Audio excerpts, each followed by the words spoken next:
Hey everyone, welcome to the Growing with Fishes podcast. We have a pretty awesome episode this week. We have a guest all the way from Australia, which is why we're doing this on Friday instead of a Thursday. Thank you for joining us, Colum. Why don't you introduce yourself? No, not a problem. Thanks for having me. My name's Colum, and I have a little YouTube page that I go through all my aquaponics stuff on, and I've been doing it for a while now. And Steve invited me here, so I thought I'd come along and say good day to everybody. So, good day.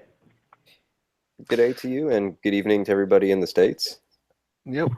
And we also have with us those of you guys that are from the DGC. We have Fish Ganja Guy, which for the purposes of this episode, we're just going to call Fish. Thanks for joining us. Yeah, no problem, man. Happy to be on as always. Good hearing from you. Hope you're enjoying the weather we're getting right now. Yeah, we're getting hammered. Also, I just wanted to say that to everyone that's listening. If I do go offline and don't come back, it's because the power went out here.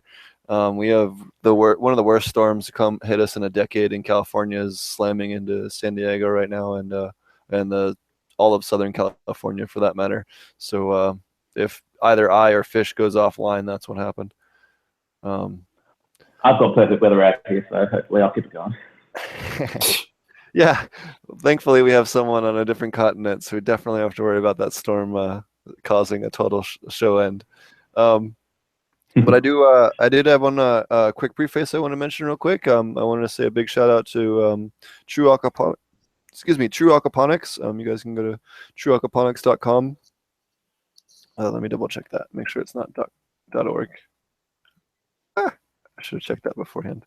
Anyways, yeah, trueaquaponics.com. I have just partnered up with them. I'll be doing all their customer consulting in the future for them. So if you guys ever need help with your vegetable garden or your commercial design or anything like that, definitely give them a ring. Or if you're looking for, powder nutrients, individual nutrients, or even multi-packs based on your system, definitely go check them out. And there's no, it's not a paid advertisement. There's no payment between him and I. We're just working together to achieve the same goal. So thanks a lot to him and his support, and we're glad to make that announcement. Colum, why don't you tell us about how you got started with aquaponics, and why don't you start? We'll start off there. Yeah, so that sounds good. So the first thing I thought about was I was randomly looking around Reddit, which I do way too much.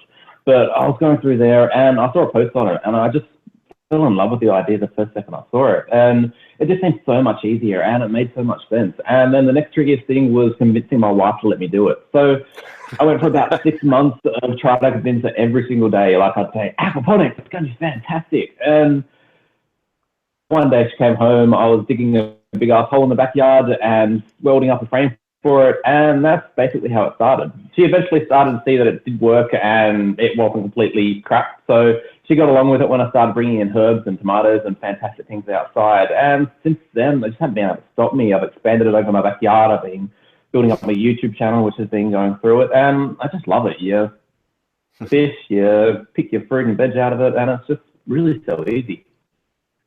Oh, totally. For those of you that haven't had a chance to check out your channel, so why don't you tell people about what it is that you do, and about your systems and how you came to about your YouTube channel, and yeah. Okay, so basically how I started the YouTube channel was I'm on the forums way too much. So Backyard Aquaponics, the Reddit ones, and those sort of things. And I was just posting random things about showing how stuff was growing in the backyard. And I had people saying, why don't you say anything in the videos? And I thought, yeah, why not? So I started talking and I started making very simple little videos. This is the tomato, this is how I grow it, and this is how I string them up in the system, and just random things like that. And it's just continued to evolve off that. Had people started subscribing, then more people started subscribing, and it's just basically gone on from then. It wasn't anything I planned on doing. I didn't go out thinking, oh, this is going to be awesome, but I just kept on uploading content and things that interested me, and it's been going on from there. So now I'm sitting on about 20,000 subscribers, which I'm pretty cool, happy about. And I'm on about 4.5 million views all up on YouTube, which is pretty cool. I'm quite happy with that. And yeah, I think it's just pretty easy.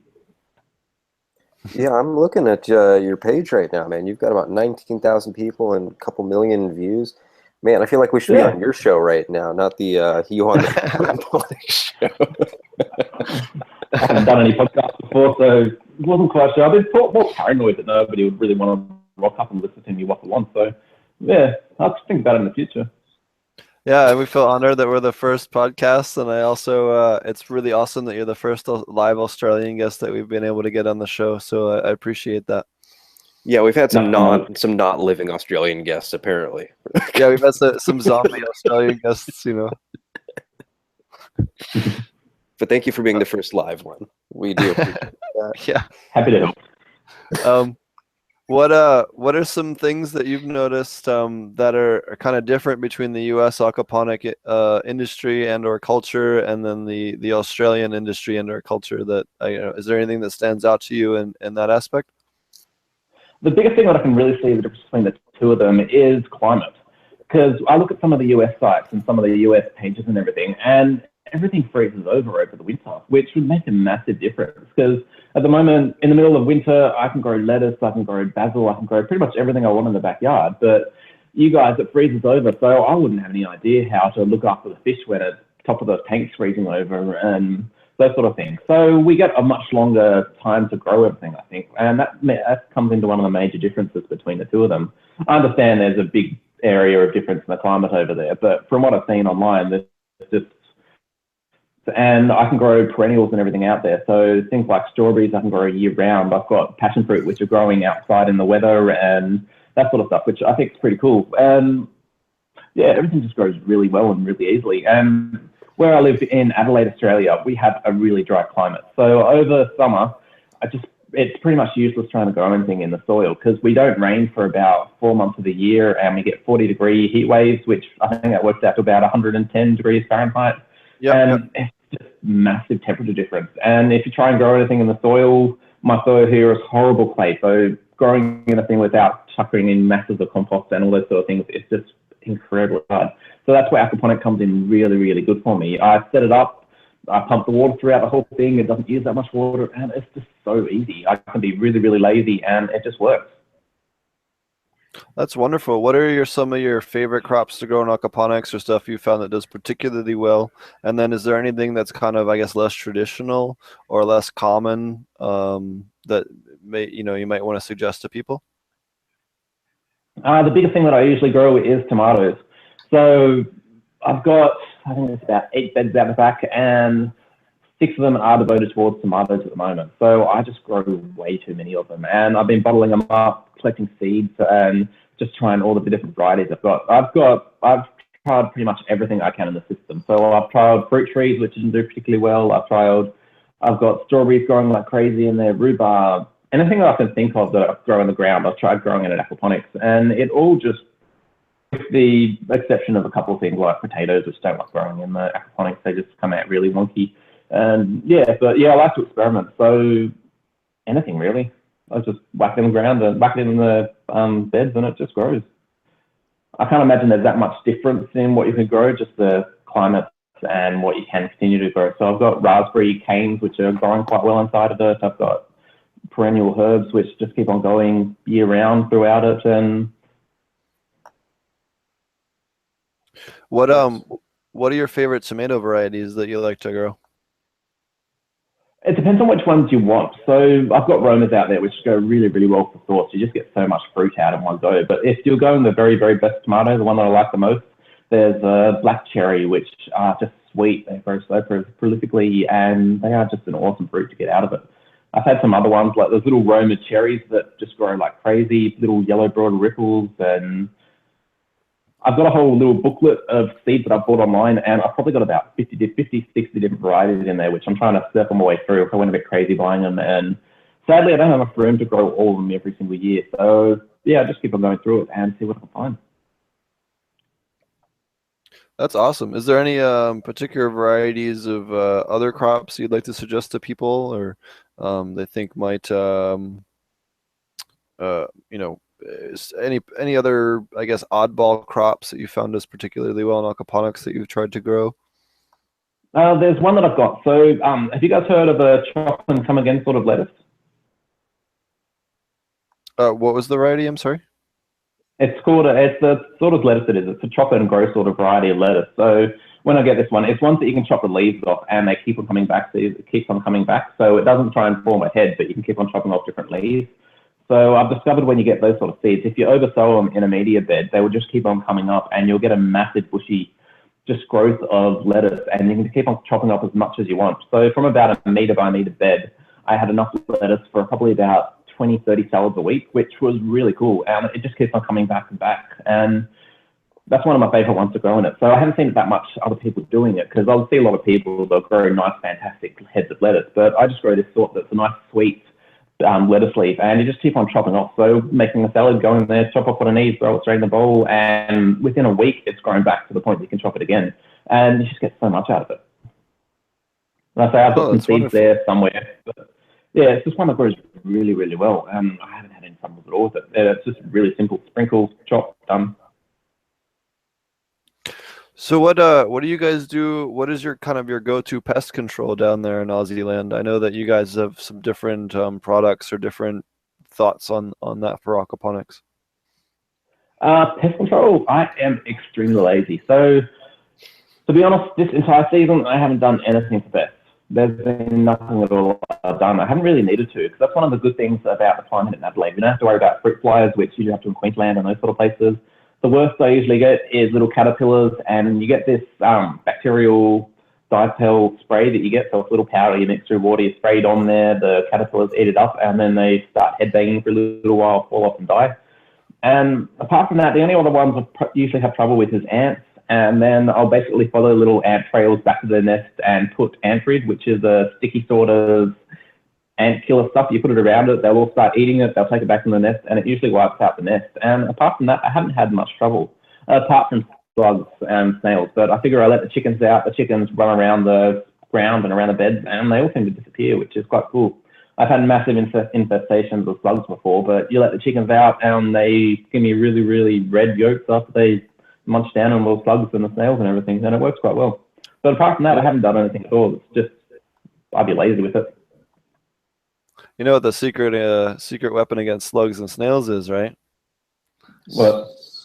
You go take some butter trays or a shallow bowl, something with a real short lip that they, you can kind of half put down in your grow bed, and you put beer in there. They love beer, and they die from the alcohol because they absorb it through their skin and their body, and they end up overdosing on alcohol. You'll have to check out my video, The Slug War, The Great Slug War. I did a whole lot of trialing, so I got some. I Googled as much as I could to try and figure out which one was the best remedy for it.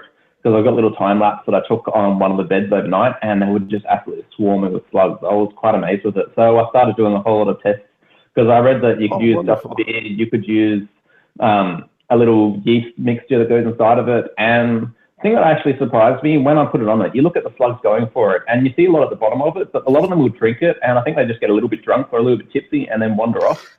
Because I just found massive videos. Hold on, I'll link the video in the comments down below. Well, if you send it to me, I'll put it in the description. Yeah, shoot it to me in an email, and I'll add it to the description of the podcast. Yeah, but I've got a video there of it going through it, and it just shows you the just because I was quite surprised. I thought when you see that many of the dead slugs in the little containers at the end of the day that they would keep on eating it and they'll just be dying, but they just seem to have a sip. They just seem to sip and run off. About 90% of them have a sip of it and run off, and then you get 10% that are left in it. I was quite surprised because I'm just getting quite happily drunk off my drink of beer myself. Yeah, right. Like you're just providing free alcohol for the little bastards. Yeah, they're eating my fruit and veg, and then they're drinking my beer, the little bastards. So yeah, I found the best thing was to let the chickens out. The chickens out, they'll go through, they'll pick them all off, they'll quite happily give me very red yolks, and they eat all the slugs, which is quite fun. I hear that the ducks are a lot better for it, but I can't really have any ducks in the backyard. So chickens do quite well. Now, did you find anything else that worked in all that testing? Not really. I found the chickens. I did have some other tests planned, but I figured the chickens let out. I didn't think they would eat too many of them, but I took a time lapse about 2 days after I let the chickens out, and they were pretty much gone, which was quite cool. Wow, that's amazing. Well, so when you check the video out after the podcast, you'll see how many there were in there, and it was just an insane amount of bugs. And what other type tests or longer term things have you worked on, or tests that people can visit videos on your site? One of the ones that's a bit of a long-term test for me this year is I've been trialing different nutrient profiles for growing things like tomatoes, because the normal like fertilizer you get out of fish poo and uranium nitrates and that sort of stuff throughout it is very, very good for growing things like lettuce. So there's a very high nitrogen content in the natural fish fertilizer that goes through it, and a lot of that is way too high for tomatoes. So I've been practicing in adding things like potassium nitrate into the system, and to keep it pretty much in line with what the professional hydro tomato growers do. So I've been watching my calcium levels, I've been watching the phosphorus and those sort of things throughout the season, and just comparing the growth this season towards the growth last season with the nutrients a lot more targeted towards the tomatoes. And I found that it's been working really, really well. Like, just for an example, I've had about twice as many tomato fruit out of it as what I got last year, and from about the same amount of area, which is an incredible increase on what I've been doing. So those are the sort of things I've been doing. On the downside, it means that my lettuce have been growing like absolute crap at the moment. They seem to get very stunted and then shoot to seed within about 2 seconds. And I haven't been able to grow lettuce at all this season, which is annoying as all hell. Things like basil as well have been quite surprising. I haven't been able to grow too many of them. But I think I've been playing around with the nutrient levels and keeping the nitrates down as well, because tomato growth doesn't grow very, very well if the nitrates are too high. You just get way too much leafy growth and you don't have as much fruit out of it. So that's one of the longer term ones. I've got a video that will be coming out soonish about it once it gets a little bit closer towards the end of the season, because I just wanted to get through the season and see if it works before I started recommending it to people. Wonderful. Working really well. Have you ever tried growing your tomatoes or peppers with a dual root zone method at all, or? Not really. I haven't really thought about it too much, to be honest. But I know it would probably work. Like, you put it inside of a basket, inside of the media bed, and then you can add more nutrients to the soil. But yeah, the amount of tomatoes I've got in there, I find it's easy to dose up the whole system and keep it going that way. Sure. It's just been working really well. Yeah, I've definitely found that doing flowering crops in one system and then your leafy green type crops in another is definitely a far easier way to do it than trying to do them both in the same system. Yeah, it's just something to grow as well. Like, they'll grow all right together, but you won't get the fantastic growth when they're both towards their peak, what they'll grow. So I started Googling around and I found the optimum nutrient levels and everything for tomatoes, and they're very different to the optimum growing temperatures and growing techniques for lettuce. But I like tomatoes more than I do lettuce. So yeah, I've been growing them more. And things like strawberries have been thriving in the same environment. So I've got strawberries in there and they've been going nuts. I've got passion fruit that's been growing like crazy in the system as well, under the same sort of system. And yeah, it just grows quite well. Wonderful. Are you still there, Fish Conjugate? I don't mean to interrupt you, Colum. I am. I just found out that Fish Conjugate had an emergency come up. He's going to have to run here in 15 to 20 minutes. Would you mind if we switch guests real quick, and then we'll come back and ask you some more questions, Colum? Is that okay? Yeah. No, sorry about that, man. It's a little unplanned. I just got the text message a minute ago that I'm going to have to cut out in a few. Yeah, he just all of a sudden had something come up. So if we can quick get in a few questions with him real quick, is that okay? Yeah, all good. Go for it. Wonderful. Then hopefully if things are able to clear up, I can get back on the show. Absolutely. How are you? How have you been? I know you've been doing a little bit of work trying to plan some new stuff. And how's your grow going? You had a bunch of great cool videos on your YouTube channel lately. Man, harvest was fantastic. Couldn't be better. Everything's curing wonderfully. I got one of my critical cure phenos. It smells like good cheddar cheese. I got another one. It smells like some kind of pepper jack. I can't wait to check some of these out. And then something I'm going to be doing on my channel and in my grow coming up is I've got a little side-by-side study I'm doing, building a new grow room next week. And I have one of my old Phytomax 400s from Black Dog, and I'm going to be getting one of the brand new Phytomax 2 series from Black Dog in the next like 2 weeks. And I'm going to be running that against 2 Spectrum King 400s. Are they the new ones? The new ones? From Spectrum King? Yeah. Like the computer, it looks like a computer CPU cooler on it, kind of. Are you talking about the 600? Because the I think I'm talking about the 600s. The ones I was just over at the dude. The last trip I was back in Colorado, I was over at the dude from the Dude Grow Show's house. Yeah, that's the 600. Okay. No, those things are beasts. But Oh my God, those things are like absolute daylight. It's like you turn that light on and it was like, holy shit. But that is yeah. the brightest light I Dude, think I've even the ever seen in my 400s, entire I life. turned one of those on and I had a relative They're over, ridiculous too. and she kind of glanced over her shoulder towards where I was. Like 10 minutes later, she's like, "Am I going to stop seeing this stupid ring of light?" Yeah, it takes like 30 minutes for your eyes to not burn. Yeah, it's insane. So if you think that's bad, you should see the 600. The 600 is absolutely insane. Yeah, but I'm super stoked on that. I'm going to be running these the two 400s for the guys over at Spectrum King, and seeing what these differences in spectrums are going to do for the plants. So at the end of the study, I'm going to be doing. 'Cause I'm going to have all kinds of plants in there, but the ones that are under um, the lights for the study, they're going to be from the same mothers, same cuts, and everything, and they're getting the same fish water, same nutrients. Only difference is the spectrum. And at the end of the study, I'm going to do weights, but more importantly, what I'm concerned with is the potency testing, and also when I see the terpene profiles that the different spectrums of light can bring out. So Well, we remind will. me when you come. Remind me when I see you to add to your project. You're gonna have to say that again. Storm's getting to you. Oh, I said, remind me when you come down next month and I see you to give you some seeds for your project. Oh, rock and roll, man. Oh, I forgot. I'm sorry. I screwed up. That should be clearer now. My audio should be a little cleaner. I didn't realize I moved my modem for a second. Yeah, you're good now. Did you get the email that I sent you a few minutes ago with the link? Yes, I did. If you guys are looking to check out Fish Ganji Guy's channel, definitely it'll be in the description. I'm gonna add it here in a few minutes. Well, if you're looking for more, he's a real. Both him and I are very regularly on the Do Grow show. Very good friends with those guys over there, and I'm pretty close to where he is, and about 2.5 hours away, maybe 3. So we see each other on a regular basis, and are collaborating on a bunch of stuff. So definitely check out his channel. True, true.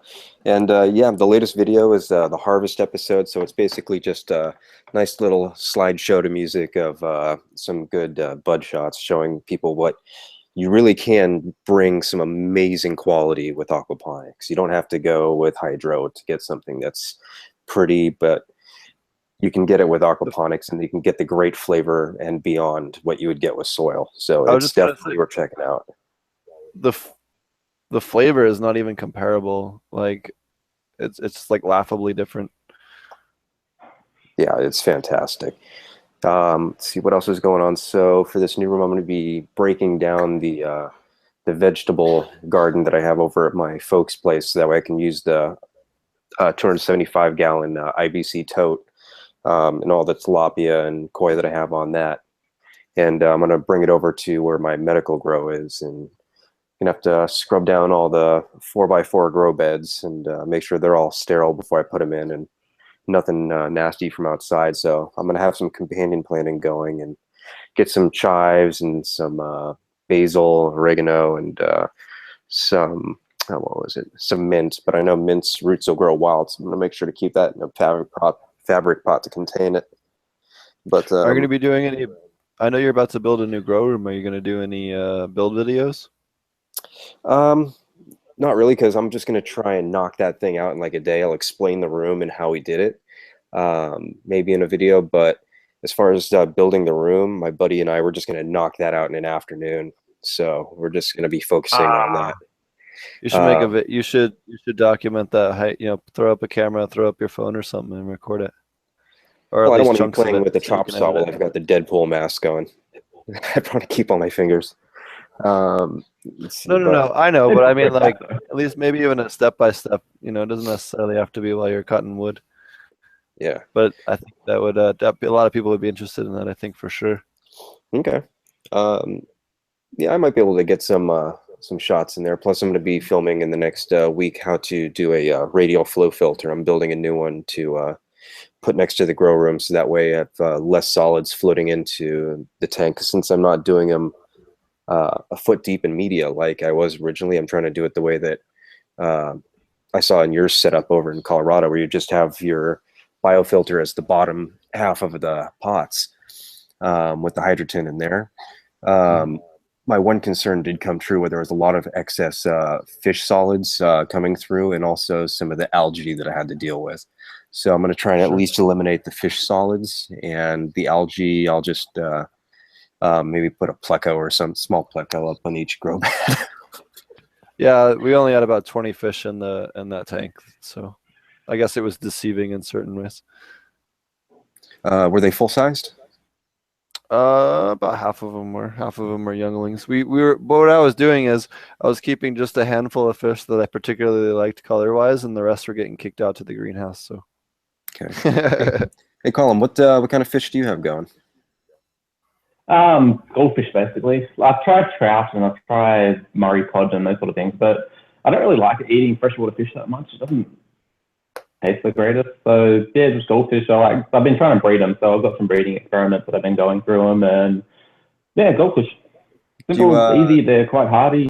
Do you do any Aranda goldfish? The ones with the big bubbly heads? Yep. My biggest video on YouTube is doing surgery on one of those guys.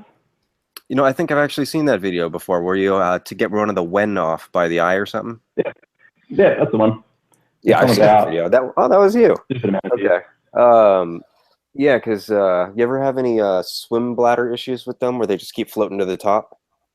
Yeah, it happens every now and again with some of them. There's not much you can. I mean, you can change feed and everything, but there's not much you can do when they've got a really bad genetic deformity like that. There's a good question. Because I've got one that's it's still bobbing at the top, man. I've been doing everything. So you've treated him with this. So he originally, Fish Ganja guy had actually messaged me privately about this, and I told him to give him a saltwater dip. And traditionally, not always, but I would say about 80 to 90% of the time, when you give the fish a salt dip what you do is about a pound of salt water in a 5-gallon bucket. And this works for ick, external parasites, and swim bladder issues. And the reason why it works on swim bladder issues is because fish have evolved a mechanism with their swim bladder where if the saline level is beyond a certain point that comes through their nostrils, which happen to have sensors that detect saline level, which is how salty the water is, they regulate the salt level in their blood based on the surrounding water, and they kind of balance for that. Their kidneys do. So I forget if it's kidneys or liver. I'm 99% sure it's the kidneys, though. Sorry, I'm just a little bit fuzzy today. I've been kind of a really, really good day that I can't tell any of you guys about because I'm under NDA right now. But I'll have some amazing announcements here in a couple of months. So I've been celebrating almost slightly too much. Anyways, some of the people on the podcast know a little bit about it. But yeah, I had a lot of new people I'm going to be working with that had a lot of good news to say today. But how it works is when you give the fish a big salinity change, for instance, when you mix up about a pound of aquarium salt in a 5-gallon bucket, it mixes the salinity up to 0.018, which is specific gravity, which is not quite seawater, but pretty close.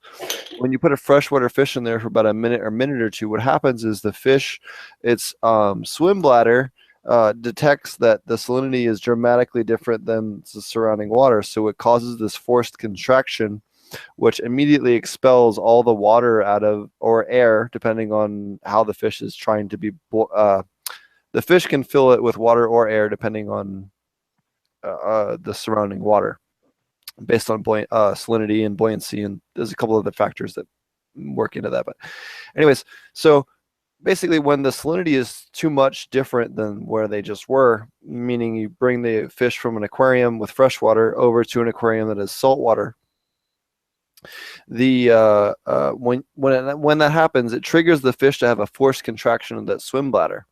And when the swim bladder contracts, it expels all the water or air that's in there, and it fills up with the salt water, or it fills up with the appropriate amount of air. When that happens, you're helping flush out any infection or pus, or flush it with salt water, or it causes multiple different beneficial reactions in the fish when it causes that forced reaction. Then you leave them in there for about a minute to a minute and a half, and then you put them back into the fresh water, and it basically breathes back in fresh water. Now, when you slam around both the pH in a very short period of time, which is okay, you know, a minute and a half is okay. It won't hurt the fish at all. Or you slam the salinity in that short a period of time, the microbes, be it anchor worm, ick, a swim bladder infection, not always, but a large percentage, 75 to 80% of the time, uh, that happens to cure those issues. And the issues, in the sake of ick, the salinity difference, the buoyancy difference causes the eggs to burst on the outside of the fish. You can also do the same thing with saltwater and freshwater. So if I have a saltwater fish that has saltwater ick or saltwater flukes, I can put them in freshwater for a minute and a half. And that minute and a half exposure to fresh water causes the cell walls on those flukes or the ick to burst and basically explode. And you can hear them pop. Like if you put your ear up against the side of it, it'll sound like popcorn. It's amazing. I've done it when I worked in the pet industry because it was the gentlest way to treat these problems that were chronic issues with wild caught fish or otherwise, heavily bred fish coming over from Asia that were in, big fish farms or XYZ problem. This was just one of the gentlest ways without using medication that would, cause other potential issues or hurt my microbial level and hurt my biological filter, or it was just the gentlest way without screwing up as much other things in the store as possible. And that was one of the things that I learned a lot during that, but that's one of the things that I definitely, I suggested to Fish Ganja Guy. Sorry, I realized it took way too long for that explanation, but I feel like it was a fairly detailed explanation. A very detailed explanation. But yeah, I've tried that. I've tried warming up the water to help with the digestion. I've tried feeding them some boiled peas every now and then after I deshell them. And nothing's working, man. He's just bobbing at the top. Hey, every once in a blue moon, you get one that's like that. I also, the other common, I would say common if you're dealing in the pet trade or dealing with an unusually large number of fish, is that they'll get this genetic deformity to their not cell walls, abdominal wall, where their rib cage and the abdominal wall will get extremely rounded, and they'll look almost like they swallowed a golf ball or swallowed a volleyball or whatever. You see it in goldfish or koi sometimes, and there's a couple of breeds that even have it as stabilized, where they're spherical fish. Well, yeah, they're chubby fish. I mean, yep. They're horrendous. And other common genetic mutations are the anus being on the side of the fish or behind the gills or behind the pectoral fins especially, and not where it's supposed to be. And I don't know how common that is. I've never seen that. When you breed lots of koi and goldfish and guppies and other tropical fish, you see all kinds of weird stuff on a regular basis. Yeah, that's pretty weird. Yeah, goldfish are really good at mutating. Like the amount of different varieties you get from two adults that are exactly the same is incredible. Because one of my last breeding ones, I had some just things like when you get fantail goldfish and you try and breed them, the amount of single tail ones you get out of it is just crazy. So just so many genetic throwbacks. So I imagine a lot of it doesn't work out quite well for the fish. That's a great topic. In fact, I'm so glad you brought that up. So for those of you that don't know, which is probably a large percentage of you that have purchased goldfish or koi before, only about the fish that hit the stores are about 10 to 15%, maybe 20 at max, of the fish that the parents bred. Most of the other ones were culled out as feeder fish or destroyed or used as fertilizer, which a lot of people aren't aware of. For koi, fancy goldfish and all those other, particularly strange looking goldfish that do not look anything like a normally shaped fish. What do they call it? I want to say purge rate, but the cull rate, I'm sorry. The cull rate on them is extremely high. And you have to remember that 20 to 30% of them are going to come out as black or brown, which are automatically like not sold into the market because they're too dark. So those usually end up as fertilizer before the gold and the yellow ones, which generally end up as feeder fish or if they're undesirable. So did Fish Ganja have to step out, or Okay, so since you had to step out, let's go back to you, Colum. I apologize for having to switch gears. I normally don't do that. It was just a matter Yes. of. Sorry, guys. Yeah, I gotta get going. Okay, But I hopefully I'll be able to appreciate get for back you in a little joining bit, us. man. We'll have a link to your podcast and everything. Your I'm not sorry, podcast, your channel and everything on the description and everything like that. Right. And Colum, it was great meeting you, man. Have a great day in Australia. Yep, you too. Enjoy your storm. Yeah. Do my best. Looks like it's going to be a fun one. Have a good one. The wind is slamming my window sideways right now, which is pretty awesome. So, Colum, why don't you tell us about what are some things that you've found that have been maybe underserved or not publicized, or things that you found that have been particularly useful in the aquaponics, and as far as aquaponics growing and the aquaponics industry is, I'm real passionate about silica, for example. I talk about that a lot. What are some things that you found that maybe other people don't know or aren't aware of, and could definitely benefit from? The biggest thing I think is how much people overcomplicate the whole system. So you look at some of the forums and you look at some of the Facebook posts and those sort of things, and you see how confusing the whole thing actually looks from somebody that doesn't know anything about it. Just how incredibly confusing aquaponics can look. People have got filters, and it just doesn't need to be that way. Because they've all got their own uses, and you can tinker as much as you want with the system, but it all grows just so well without doing that much at all to it, which is one of the good things I like about it. And it doesn't need to be complicated, because you're just pretty much you're pumping water from the fish tank into the grow bed, and then letting the grow bed clean the water and take out all the ammonia and nitrates and stuff. And that is pretty much all that's involved, because I've seen some horribly confusing systems. I've seen some ones that just don't make any sense at all. And people that were playing with bell siphons and putting on little breather tubes, and just way people like to overcomplicate things, which is, I think, one of the biggest things. Inside of the systems that I've got growing, I just keep it really simple, because I don't play around with too many things. I've got a little seeding bed that I use to start seeds off. I take them straight out of there, put them straight in the grow beds, and that's pretty much about it. I don't play around with too many things. I've tried a couple of different medias for growing seedlings and everything. I've tried different gravels for see if there's any difference in growth, and I haven't noticed anything. Yeah, it just all grows quite well without me doing very much at all. That's definitely. I'm glad you brought up the snorkel thing on the bell siphons. That's definitely one of the things that I realized was like, it's over-engineered, and unless you're doing extremely large flood and drain beds, you don't need a snorkel. Now, that's so the biggest thing that I've noticed, and maybe or I guess I'll ask you at the end, is the biggest thing I've noticed with the bell siphon design is that, one, people don't cut a deep enough air gap for people to allow air to vent in at the base of their bell siphon, and then two, they don't have enough of a vertical drop and then a 90 degree, like two 90-degree angles in order to get that proper air seal post bulkhead after the actual bell siphon, in order to get the proper vacuum chamber, vacuum pressure, I'm sorry, is the better way to state it, in that bell siphon. Now, as long as you do those two things, and you have a minimum of about a 4-inch vertical drop below your bulkhead, and at least a 1/2 inch to an inch of cut on how big your ventilation cut is at the very base of your bell siphon, I find that at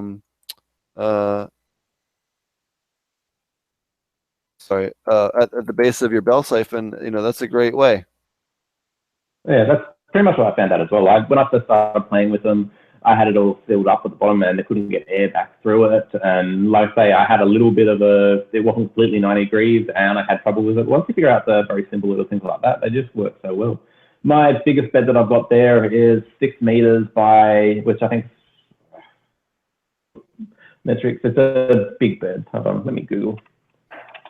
The biggest one I've done is about 12 feet by about 20 feet long. I'm sorry, yeah. It was about 4 feet wide by 20 feet long. I apologize. Yeah, that's probably about the same length as my one. And the siphon on it works perfectly. I've got no breather tubes, anything like that. And yeah, it just works exactly the same as it does in one of the other beds. I've got the same flow going into that one as I do the smaller beds, and they both kick off perfectly. I don't have to do anything at all to it. And the siphons work really well. one of the things that I recently did was temperature checking between the siphon bed and the constant flood, because I've read up a couple of different places that were saying that you get a different, so if you've got a heat wave that's coming through, you should have it on constant flood instead of siphon.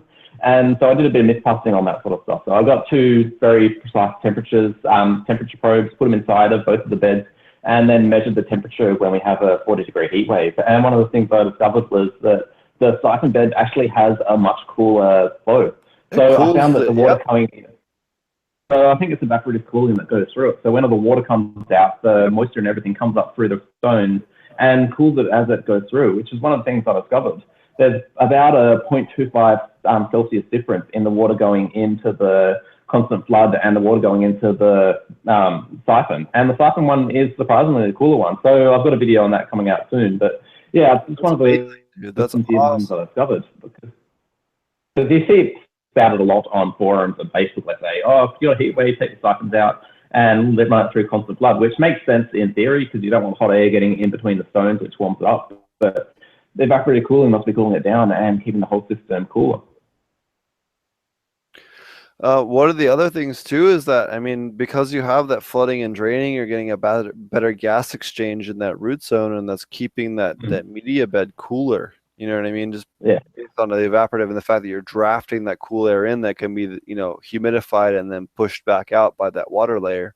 That's one of the biggest benefits to the when we do the dual root zone system, is that the fact that flood and drain action in that lower half of the pot acts as like a diaphragm shoving air through that upper half of the root zone. And that's, you know, one of the reasons why we get the increased growth.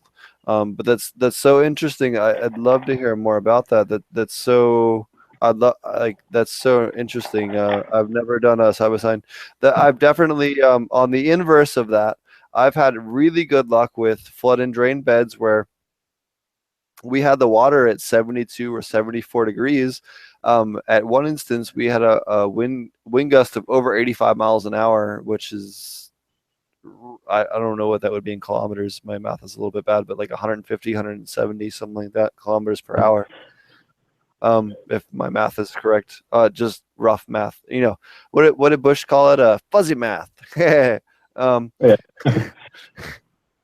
Anyways, so something like that, and we had a whole wall blow off where all the clips came off the one side of the greenhouse, and because there was so much heat in the grow bed from the hot water, even though the outside ambient temperature was 42, 38 degrees, something like that, the heat coming off that 72, 74 degree water kept all of our plants from being frozen or frost burned, because the water coming into the plant via the root zone and just the heat coming off of that grow bed, you know, created a little almost miniature humidity and heat dome around the plants that protected any of them from even getting any frost burn.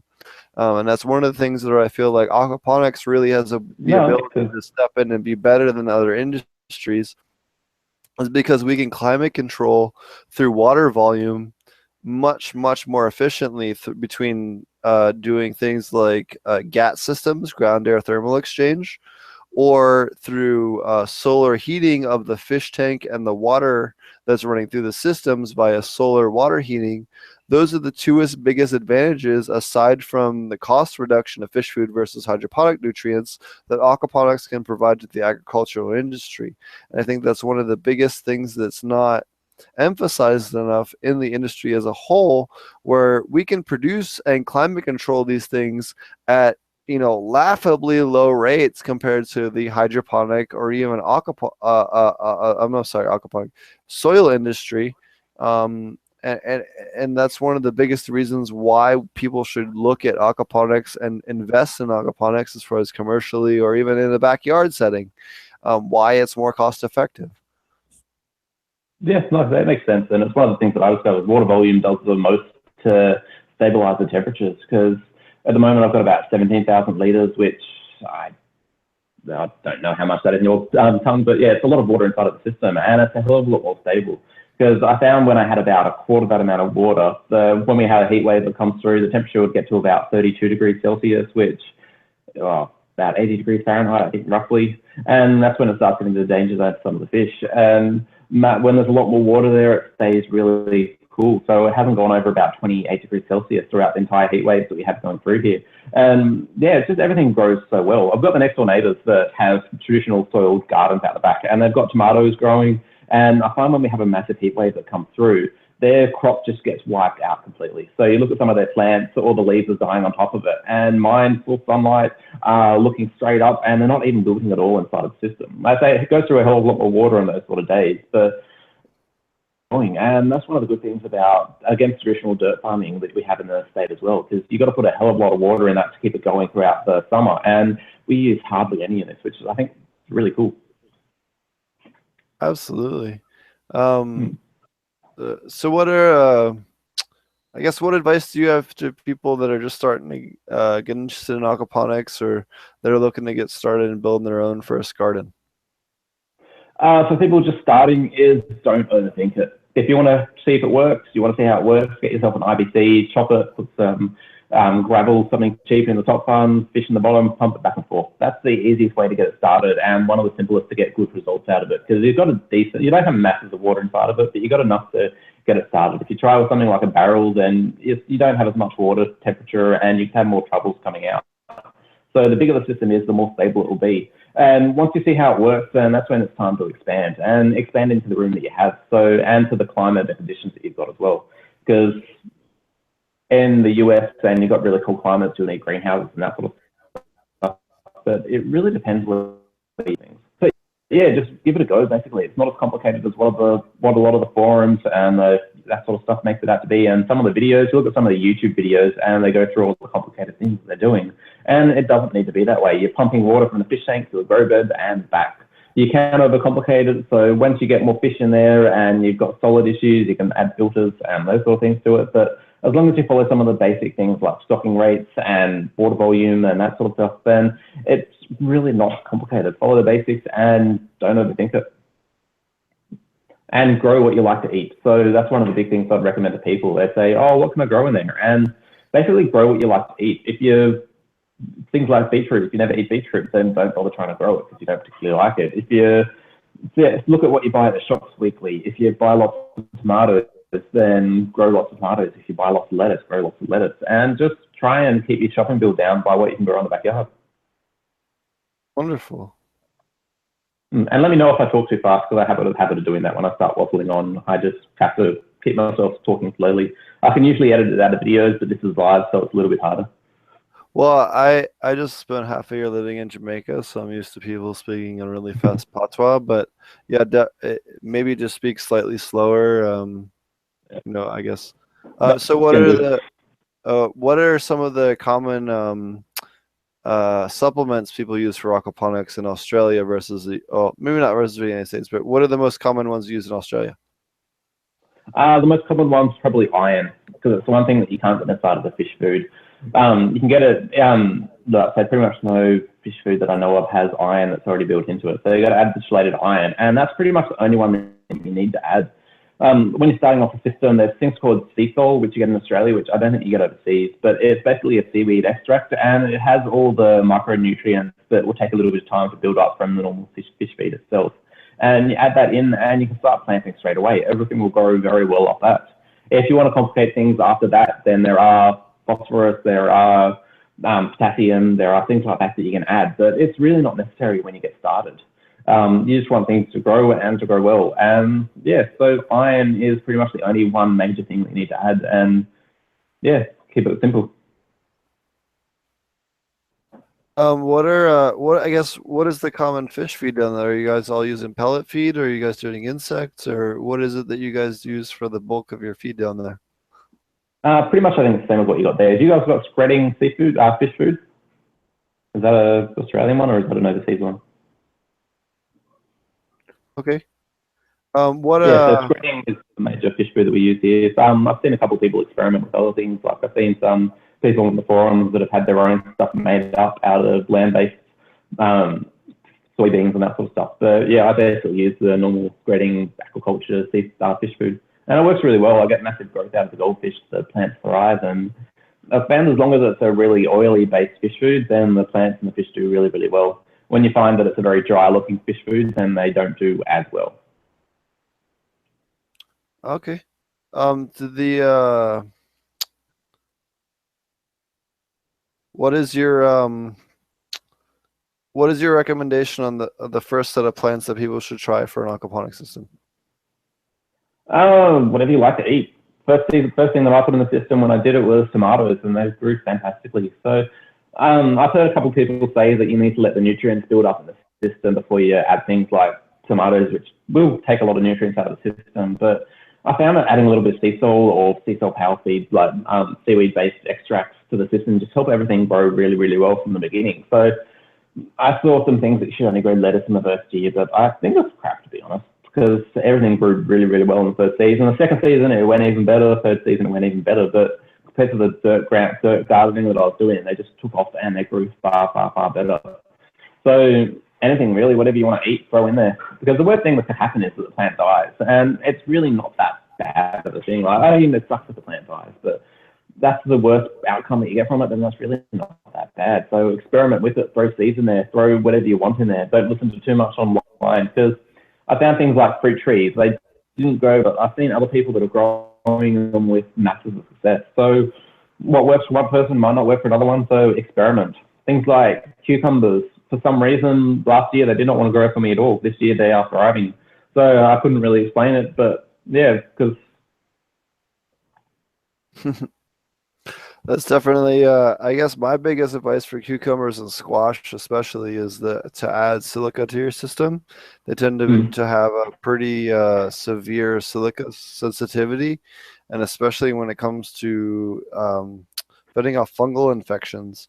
When you have the proper silica levels, it really dials them in and really helps them fend off. You don't get that white powdery buildup on the leaves, and the plants tend to yield a little bit more.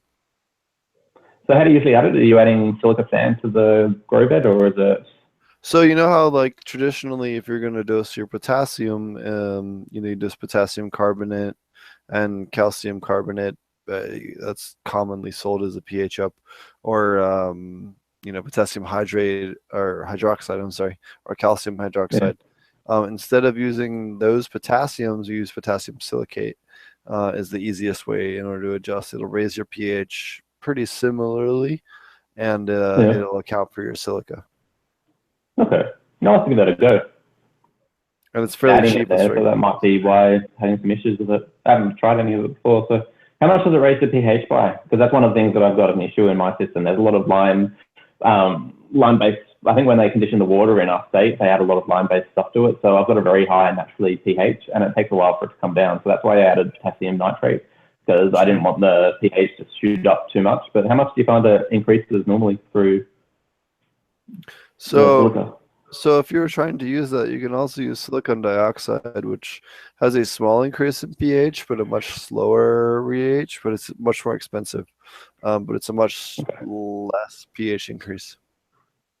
Okay. Do you know any resources that have all that sort of information in it, like how much to add to X amount of water or X amount of part per million increase? Or I don't off the top of my head, but I have all that stuff on hand, and I'm happy to email it over to you.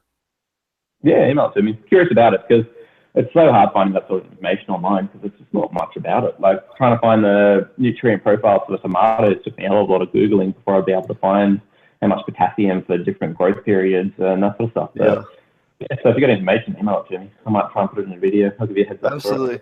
In the States, we have a product called Mad Farmer Silica, which is potassium silicate, and that's one of my favorites as far as people that are in the U.S. that are looking to purchase something off the shelf. I'm sure there's an equivalent, similar type product in Australia. I'll just have to do a little research to send you a link. Yeah, send me the information for it. Yeah, because one of the things I have had trouble with fungal stuff on the cucumbers, I'll get about 3/4 of the way through the season, and then you start getting the rust on them, and you start getting the powdery mildew and those sort of things. And I'm a little bit too lazy to start treating them with milk and those sort of things, because I'm a bit lazy with it. And tomatoes just seem to thrive next to them.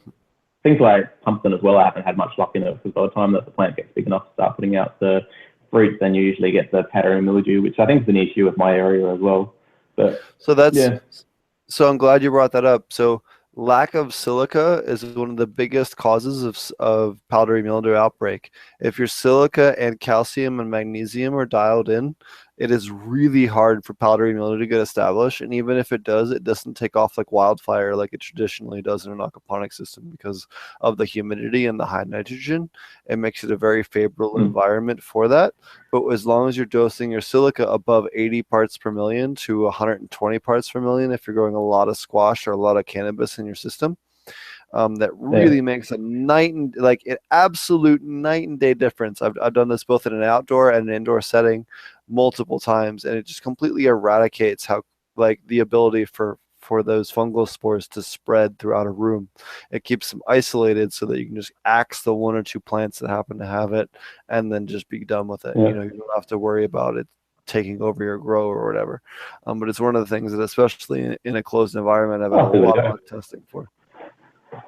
Yeah, because it's one of the things I've had trouble with. Like I've tried pumpkin, and they just never seem to get through the season without dying off. Same thing in the soil as well, because I think it's just I've tried growing them in the soil, and I can't really get particularly far with it. So yeah, I'll give it a go next season. It's starting to get a little bit late in the season to plant some more, but yeah, I'll make sure I try it for next season.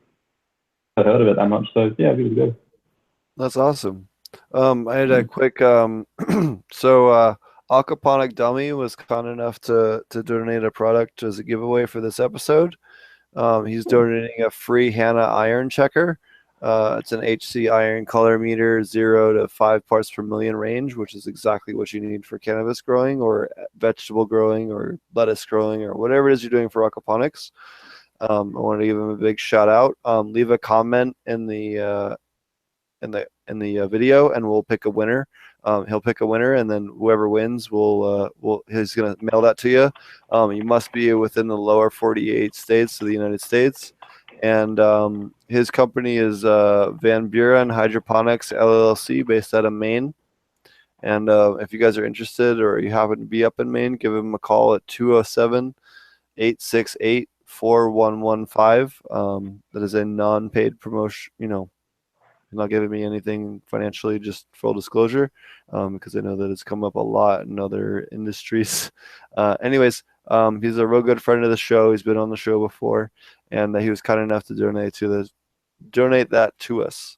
So please give him a shout out and thank him, and leave your love on the video, and we'll pick a winner before next episode, and we'll announce that on the next episode. So thank you very much for him for taking the time to donate this and trying to participate, and we'll get him back on the show again soon. I know he's been through a lot of crazy stuff up in Maine with their legal rigmarole and all the fun stuff with them trying to get established, and we're going to get him on the show again soon to talk about how that I guess I'm trying to think of the best way to word it.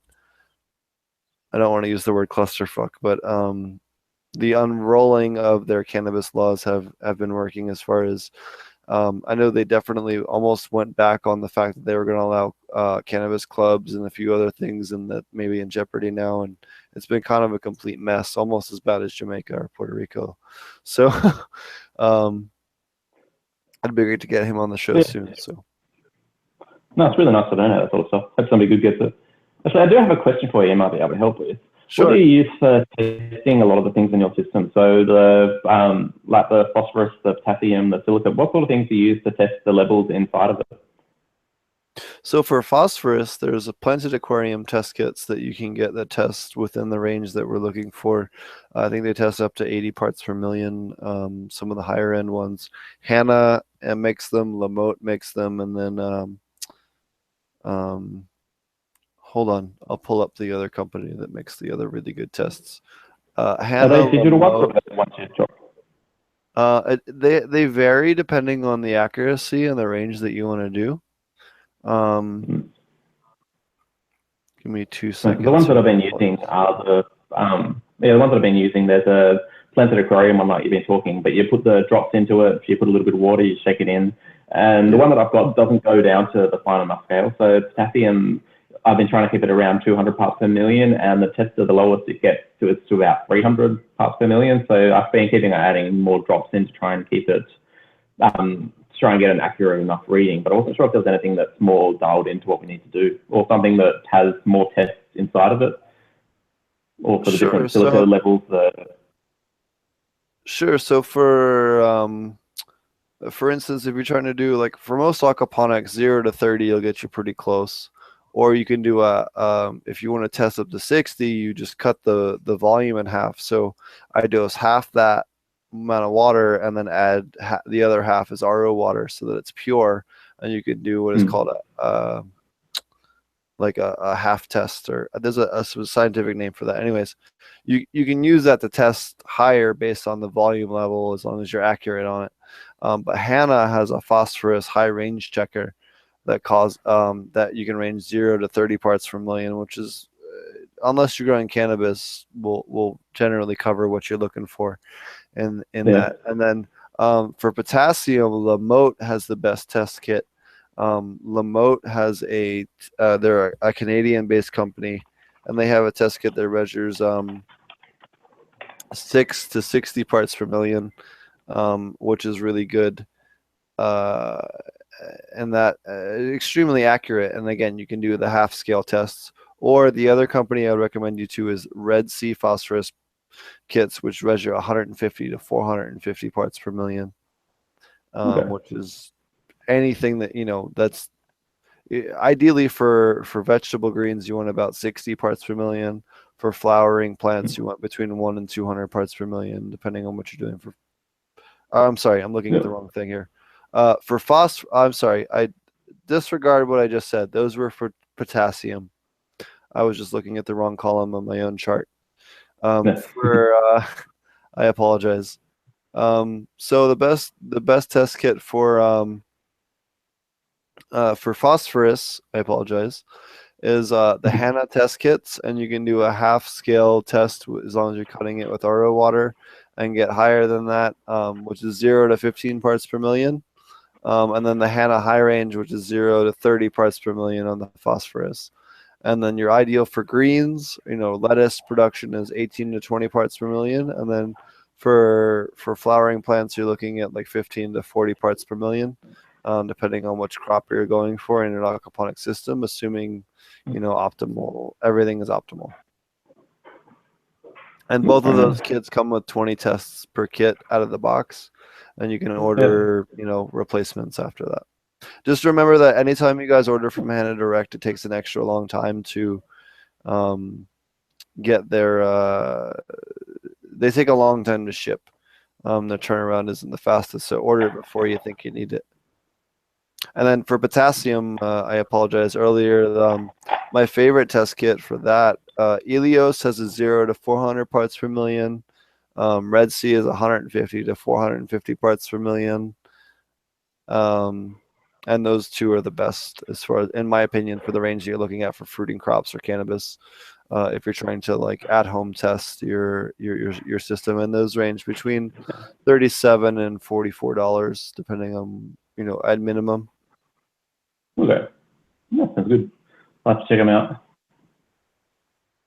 Yeah, that's a great question. I don't think we've ever talked about that. The companies that I would recommend to you, if you people are looking at home and you're trying to develop your own methods or your own testing and trying to be super scientific about and precise about what you're growing at home, check out Hagen, which is Hagen.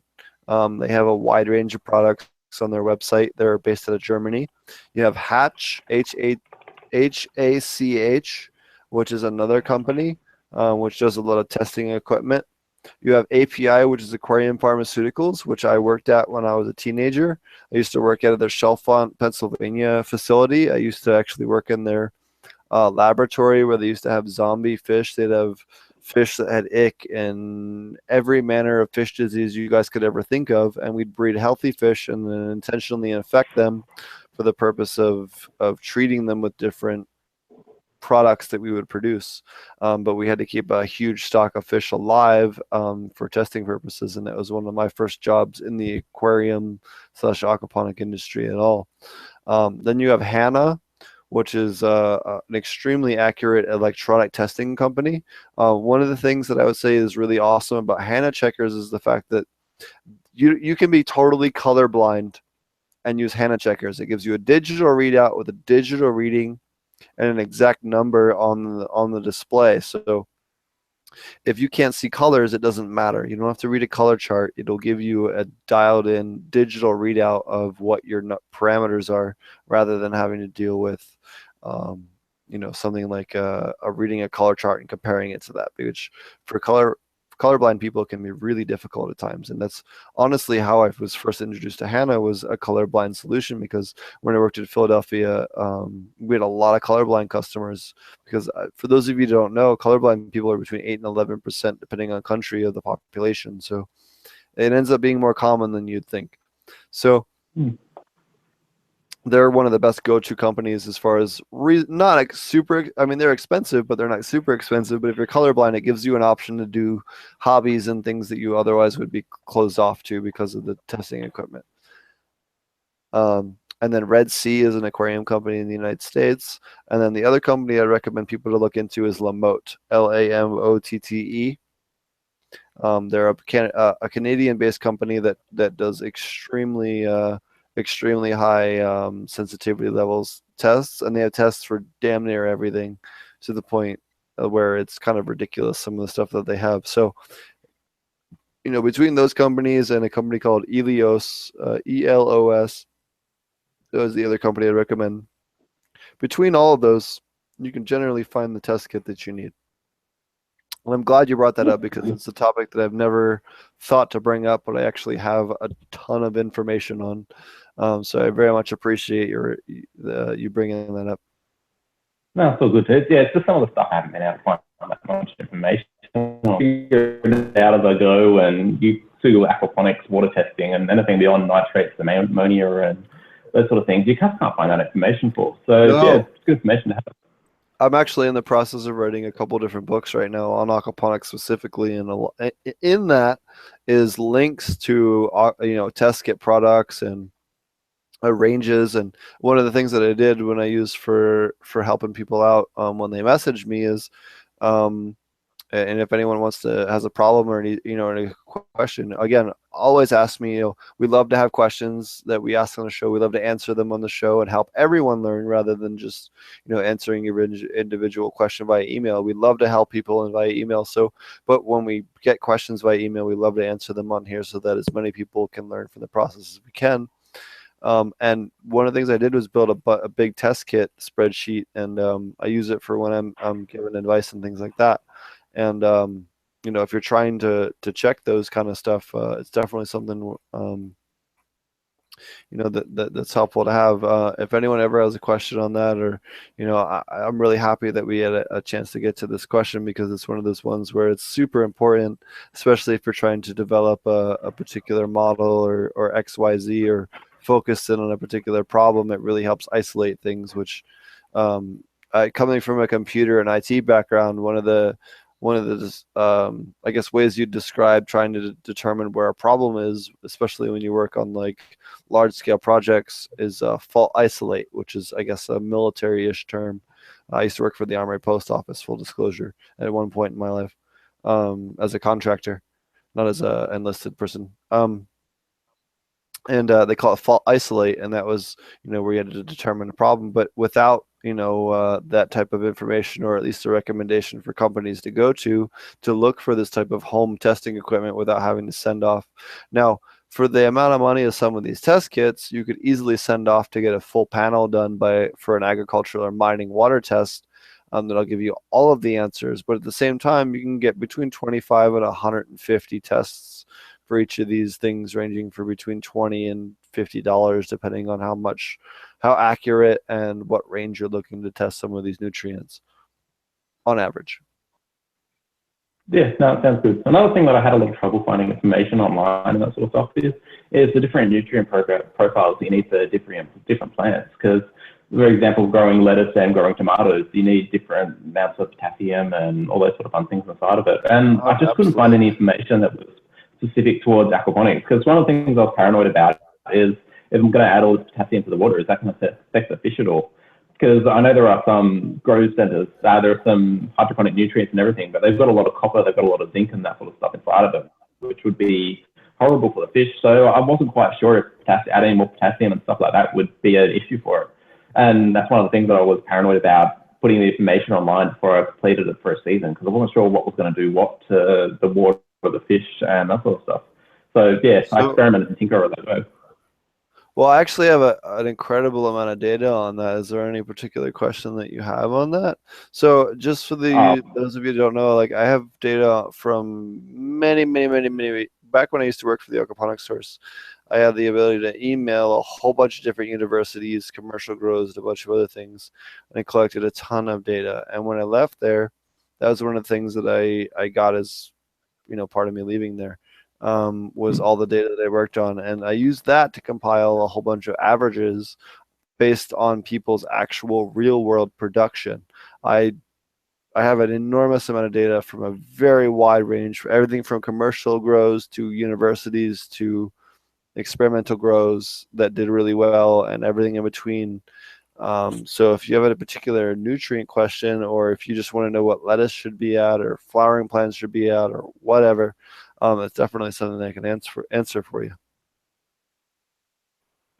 Yeah, send it to me. Because one of the things I could find was just basic different plants. So what are strawberries do? The strawberries the same as tomatoes? Can you grow capsicums that are the same, or peppers that are the same as tomatoes? Because just different nutrient profiles to get the optimum amount of growth inside of each of them. And I couldn't find that information for the life of me. I could find it for hydroponics, but I wasn't sure if they correlate back and forth between each other because, like I say, controlling nitrates I can manage pretty well by growing different things in the system. So grow something like mint, which sucks out more nitrates and everything, which will suck out more nitrates to the system. But I couldn't find any detailed information that would, like, for the different crops. So yeah, if you got anything like that, send it to me. Yeah, tell us all here. So on that exact note, the reason why I'm bringing this up is because I've actually been in the process of working on scripts to make sure I get all the data that I want together for each nutrient. I'm going to be releasing a nitrogen, a phosphorus, a potassium, a sulfur, a calcium, a magnesium, an iron, a silica, a chloride, a manganese, a copper, a zinc, a boron, a molybdenum, a dissolved oxygen, sodium, and then even a few trace elements like cobalt and a few others. And doing individual videos on those, and then ranges for vegetable production and fruiting crop production. The cannabis stuff I'm probably gonna hold on to, at least for the time being, but I'm going to be doing the vegetable and the fruit production for general aquaponic growers here on my YouTube page here before too long. I actually have been working the last couple of weeks on some scripts for that, and to make sure that we have some pretty awesome content for that, and making sure that I have everything that I could possibly want to recommend and this and that. No, sounds good. Yeah, because that sort of information is really hard to find, and like I say, I don't have the access to the universities and stuff you could get to. So yeah, very interesting to see. Yeah, I'd love to trade information with you and add yours into the averages and stuff like that I already have. Because I'm just making it up. I'm not making educated guesses from what I could find online, but making it up as I go and hoping that it works well. So like I found, compared to last season, adding potassium to the system has just made a massive amount of difference to the leafy, to the growth and the production and those sort of things. But on the downside, lettuce has been growing like crap. I haven't been able to grow much at all. So yeah, it's just a matter of what you want to grow. Absolutely. And again, I'm so glad you brought up two really amazing points that I didn't even think of before the show. But one, the testing kit companies that I was, I'm so happy that you brought that up so I could recommend it to people. And second of all, the fact that like, if you're going to grow fruiting crops, grow just fruiting crops in an aquaponic system. And if you're going to grow lettuce greens, grow just lettuce greens in that aquaponic system. If you even have the option of growing 2 or more systems, that makes so much more sense because you can dial them in so much better. Even in ranges that are totally fish tolerant, you can supplement the nutrients in a way that makes one grow much better than the other. Yeah, if I had a bigger property than what I've got here, the ideal system that I'd probably set up myself would be a dual system. So I wouldn't do it so much the aquaculture side. So I'd keep one side that would be for mostly leafy greens. And then I would have another system that the solids and everything drain into, go through a mineralization tank and those sort of stuff. And on that side, I'll devote it a lot more to the fruiting sort of plants. So I'd have tomatoes, I'd have cucumbers and everything growing off that side. So I'd have two different loops and hopefully try and grow things quite well. So I'll keep higher nitrates on the leafy green side of things, and then have it more dialed in towards specific nutrients on the tomatoes and other leafing things. So ideal world, when I have a bigger property in 10 years, when we can move out to a bigger area, then that's ideally what I want to grow and what I build up to. That, yeah, so ideal world, that's what I want. That's awesome. Yeah. So I guess here's the question, because you mentioned earlier you use iron for supplementation. What chelate do you use or prefer for your systems? With the exact sort. Like I say, I've tried a couple of them. The first one I got was the one that I've seen Nate's stories stuff on which ones are bad and which ones are good. And I started off with the one that he said was very poisonous, and I was using that one for about 2 years perfectly without any issues at all. I didn't have any pH lockout. I didn't have any worries about that, and it just worked really, really well. Like I say, I've heard that there are some issues with it, but I never found them. At the moment, I'm using the one that sends your water very red. I'm just trying to remember off the top of my head which one it is. I think it's EDDHA, if memory serves me. Yeah, right. that's the one. Yeah, it sends the water quite red, and you can tell how much iron there is just by looking at it, which is quite handy. So you wait for it to start getting a little bit less red, and you add a little bit more, and it's a lot easier that way, I found. And it works quite well, that one. Like, you don't need to put as much in it. I found the one that I needed to, the one that he said was very, very bad, EDT something or other. But the one that he said was very bad, I needed to add a lot more to the system to be able to get out of it. The one that works really well, you put far less into it, and it sends your water red, you keep an eye on it, and it works quite well that way. Yeah, the one that we use the most, I guess, in the States is DTPA, which doesn't stay in your water near as bad, so it doesn't cause as many total issues. The biggest problem with EDDHA is when you go to get a mass spectrometer test. Sorry, it's been a good day. You don't end up with some false readings. The issue that EDDHA causes is that when you do multi-spectrometer tests, such as in a commercial setting with cannabis or other high-dollar crops, it screws up the spectrometer testing or the GC testing, depending on what you're doing. Both of them it'll give false readings for when you run it through those. So it makes it harder to determine because it tints the water, and it makes the water not go through at the right refraction rate, and that's what gives false readings back to the system. Yeah, I found one of the problems in Australia was actually sourcing the iron chelates themselves. Because I went into one of the hydroponic stores and I said, "Do you guys have any iron chelates?" And they just gave me a very blank look, because they've got nutrient profiles that have got it all built into it, like the pre-mixed nutrients that you can add to it. But I wasn't going to add any of that sort of stuff to my system, because you look at some of the lists on it, and it's got copper, which is in a way too high level for the fish and that sort of stuff. So just finding it and sourcing it. You can buy it from the States, you can buy it from Amazon and that sort of stuff, but a lot of them surprisingly don't ship to Australia, which is really weird. You go on there and say, "Oh, that one," and then it doesn't ship to Australia, which happens to a hell of a lot of stuff. So finding it online is quite tricky to deliver to Australia. So I ended up finding the same one at a normal hardware store. So the one that was supposedly poisonous is on the shelf at the hardware store. And I ended up finding I still can't remember, the red one through a guy on Facebook, and he emailed me. He bought it in way bulk. So I think he bought about, and he sent me out half a kilo, which will last me forever. So, was it True Aquaponics, or do you remember who it was? Was it True Aquaponics? Finding it, which was really through Amazon or through. Okay. I can't remember for the last minute. Yeah, through Amazon was where I was trying to find it, and I just couldn't. So and you Google it, you try and find it in Australia, and it's just a nightmare. If anyone's looking for any deficiency, if anyone's looking for aquaponics specific deficiency guides or nutrients, definitely check out True Aquaponics. He has a whole big long set of posts on different nutrient deficiencies and a wide range based on your current pH of iron deficiencies that you can dose for, and different products available. So definitely give him a shout out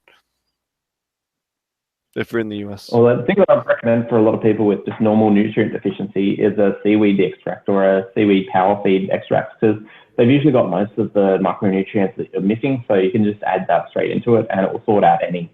Because I found that that's one of the easiest ways to do it. So a seaweed extract usually has all the things that you need.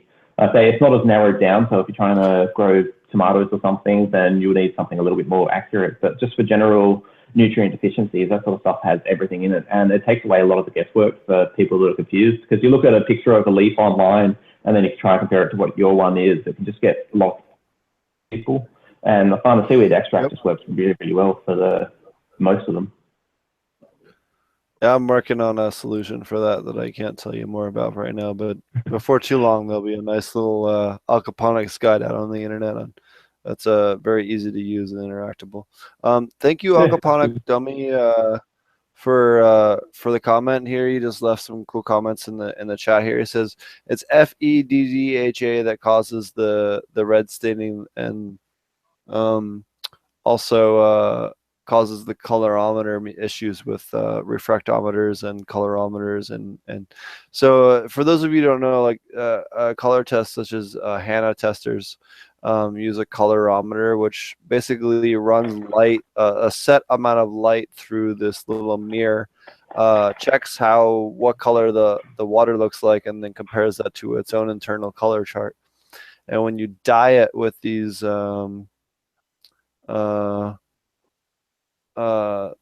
different FEDDHA. Yeah, when you dye it with these different irons, it screws up the ability for that light to reflect through that water, and then it gives you false readings. And that's why you can end up with false readings for your HANA or other color meters when you use EDDHA or EDTA and not DTPA. With DTPA, you'll get 100% accurate, but they'll be extremely close. With the other iron chelates, it becomes extremely hard to regularly test for, and that's one of the biggest reasons why you need to steer away from those. Oh, fair enough.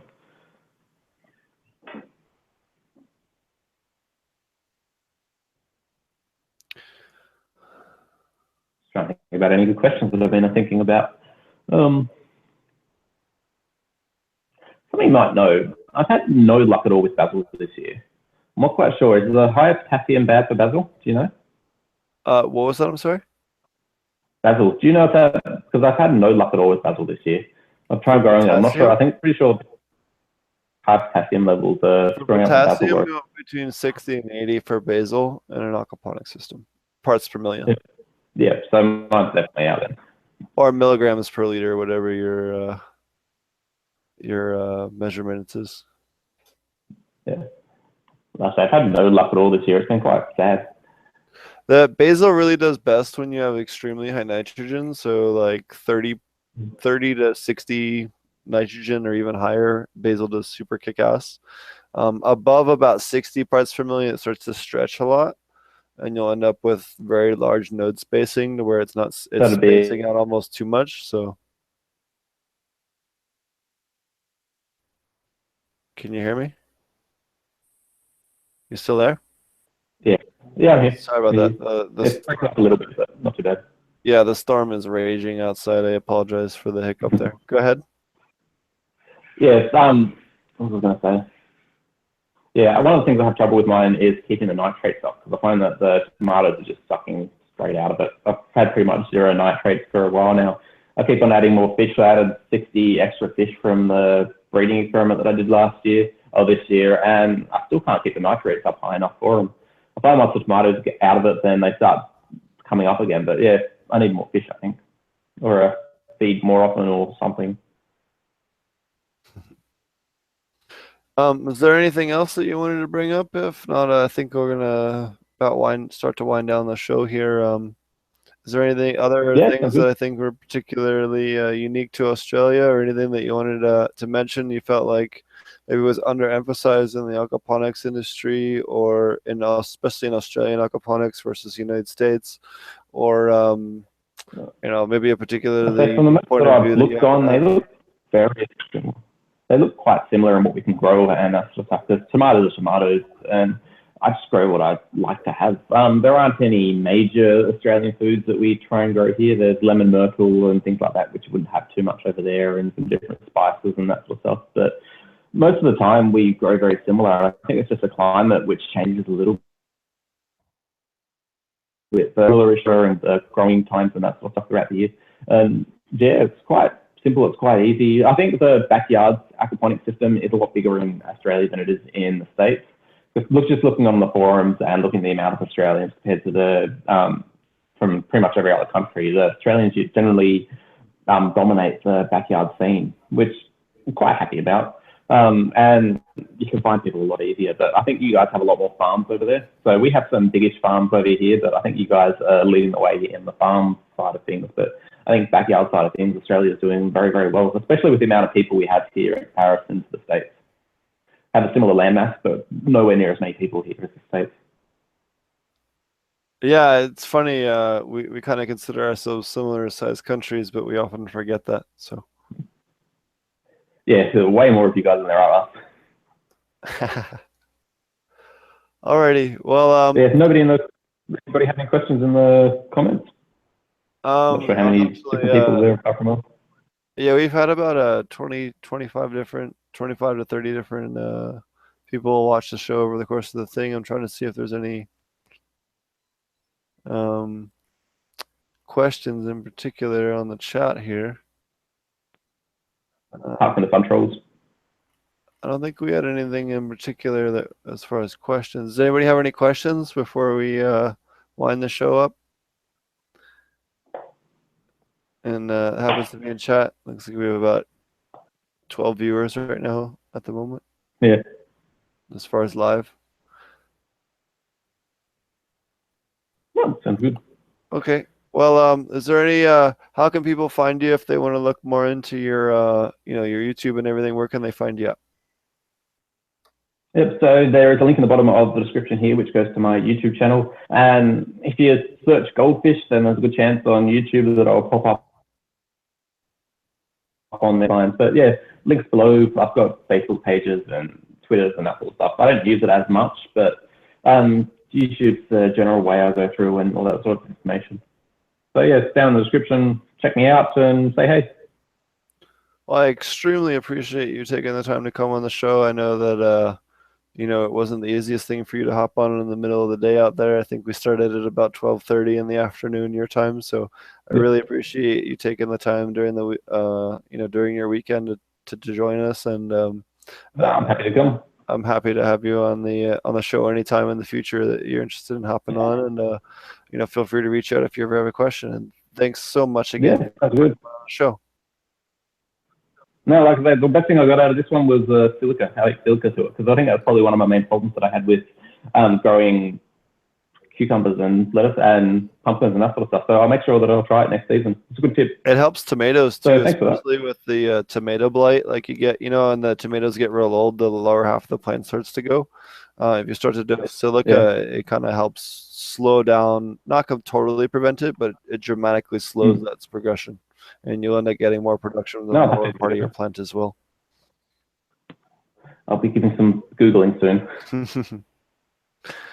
Thanks for everyone for joining us. If you guys are interested in taking any aquaponic herb classes, I have the aquaponic medicinal herb class coming up in Ouroboros next weekend.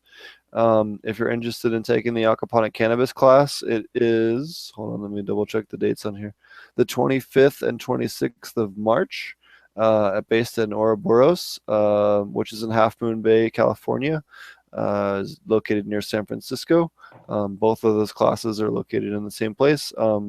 Next weekend, let me double check. Yep, next weekend, the 25th and 26th of February is the medicinal herb class. And the 25th and 26th of March is the next cannabis class. If anyone's interested, definitely go check out ouroborosfarms.com. And sign up there. And if you guys want to reach me, check out potentponics@gmail.com. Marty was not able to visit us. Please go check out Marty at apmeds.com. Be sure to check out Colum's YouTube channel. He was kind enough to join us. Be sure to check out Fish Ganja Guy's YouTube channel as well. I have a link to him in the description as well. Thanks for joining us. Also check out Aquaponic Cannabis Growers on Facebook as a Facebook group if you're interested in learning more about high nutrient. Even if you're not interested in growing cannabis, a lot of people there grow fruit trees and medicinal herbs and other high yield, hard to grow crops that aren't necessarily cannabis, but happen to have similar nutrient profiles. And we do a lot of great discussion with a lot of very intelligent people that are all involved in the industry. And we have a lot of great people in that group. So definitely check it out.